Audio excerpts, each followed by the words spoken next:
వచ్చేస్తుంది PVR news. నేను మీ PVR రాదు. ఈ నెల 13వ తారీఖు సార్వత్రిక ఎన్నికల నేపథ్యంలో పల్నాడు జిల్లా వ్యాప్తంగా ఈ ఎన్నికల నేపథ్యంలో అటు కూటమి అభ్యర్థులు కానీ ఇటు వైసీపీ అభ్యర్థులు కానీ ప్రజలను మభ్య పెడతానికి వాళ్ళ తగ్గట్టు వాళ్ళ తాయిలాలు పెంచారు. ఇటుపక్క కూటమి అభ్యర్థులు ఒక రకంగా పెంచితే వైసీపీ అభ్యర్థులు మరో రకంగా తాయిలాలు పెంచారు. ఏది ఏమైనా కానీ పల్నాడు ప్రజల్లో మేలు జరిగిందని అనుకోవచ్చు. అదేవిధంగా మాచల్ నియోజకవర్గంలో కూడా అదేవిధంగా తాయిలాలు పంచడం జరిగింది.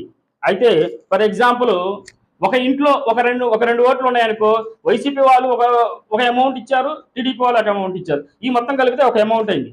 ఏది ఏమైనా కానీ ఇది ప్రజలకు బాగా కలిసి వచ్చిందని అనుకోవచ్చు. ఎందుకంటే ఈ రెండు కంబైనింగ్ చేసుకొని ఒక పెద్ద మొత్తంగా ఓవరంగా ఇద్దరి మీద కలిపి ఒక 2 ఓట్లు ఉన్న వాళ్ళకి ఒక 10,000 వచ్చాయనుకో, వాళ్ళు ఈ 10,000 పెట్టి ఏం చేశారంటే ఏదన్నా ఒక వస్తువు కొనుక్కున్నారు ఇంట్లో.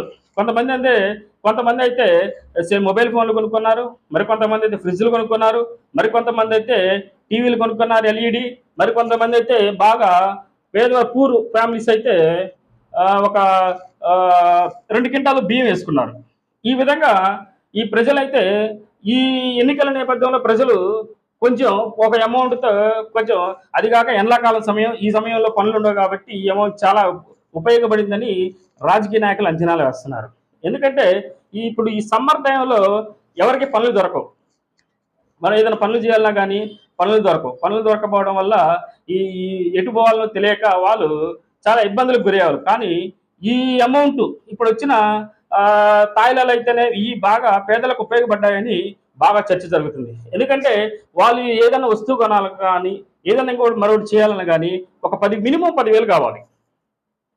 10,000 కావాలి. ఒక 2 ఓట్లు ఉన్న వాళ్ళైతే ఒక 10,000 అమౌంట్ వస్తుంది. అదే 3 ఓట్లు ఉన్న వాళ్ళైతేనేమో ఇంకొక అమౌంట్ వస్తుంది. అట్లా ఒక అమౌంట్ రావడంతో వాళ్ళకి నచ్చిన ఎలక్ట్రిక్ వస్తువులు కొనుగోలు చేయడం జరిగింది. ఇది పల్నాడు జిల్లా వ్యాప్తంగా కొనుగోలు చేయడం జరిగింది. ఇదే విధంగా పల్నాడు జిల్లా వ్యాప్తంగా ఈ తాయిలాల పంపకాలు జరిగాయి. ఈ జరగడం వల్ల పేద ప్రజల్లో చాలా వరకు ఎండాకాల సమయంలో వాళ్ళ ఇల్లు గడిచిందని కొంతమంది రాజకీయ విశ్లేషకులు చెప్తున్నారు. ఎందుకంటే ఈ ఎండాకాలం పనులున్నాయి కాబట్టి ఈ వచ్చిన తాయిలాలు పెట్టి ఇంట్లో ఉన్న సరుకులు బియ్యం కానీ కందిపప్పు కానీ నూనె కానీ అలాంటివి, లేదా ఇంకొంచెం మధ్యతరగతి వ్యక్తులైతే వాళ్ళకి కావాల్సిన ఏదైనా కూలర్ కానీ ఎండాకాలం సమయం కూలర్ కానీ మరియు ఇట్లా ఏదైనా ఎలక్ట్రిక్స్ వస్తువులు ఫ్రిడ్జ్ కానీ ఒక చిన్న మొబైల్ కానీ ఇట్లా కొనుగోలు చేయడం జరిగిందని మార్కెట్లో ఎలక్ట్రిక్స్ మేము కొంతమందిని మార్కెట్లో అడిగాం. దీనివల్ల ఇప్పుడున్న రాజకీయ పరిస్థితులలో మీ సేల్స్ ఏమన్నా పెరిగాయంటే మేము కొంతమందిని మొబైల్ షాపులని కూడా అడిగితే వాళ్ళు ఏం చెప్పారంటే మా మొబైల్ షాపులలో కొంచెం బేరం జరిగింది, ఈ ఎన్నికల నేపథ్యంలో వచ్చిన తాయిలాలలో మాకు కొంచెం బేరం జరిగింది అని కొంతమంది చెప్పారు. కానీ మరి ఎక్కువగా ఈ ఎండాకాల నేపథ్యంలో కూలర్లో బాగా సేల్స్ అయ్యాయి. ఇప్పటి వరకు అందరూ ప్రతి సమ్మర్కి 2,000, 3,000, 5,000 పెట్టి అయితే నాసక కూరలు కొనేవాళ్ళు. కానీ ఈ సంవత్సరం ఏంటంటే ఇది ఒక 10 సంవత్సరాల దాకా ఉండాలని ఒక 10,000 పెట్టి కూలర్లు కూడా కొనడం జరిగిందని కూలర్ వ్యాపారస్తులు కూడా చెప్తున్నారు. మరి కొంతమంది ఎల్ఈడి టీవీలు బాగా సేల్స్ అయ్యాయి.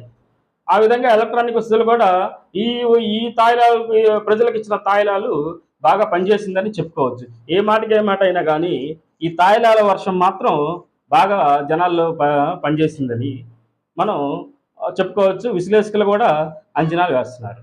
నమస్తే, చూస్తూనే ఉండే మరొక వీడియోతో మళ్ళీ కలుద్దాం.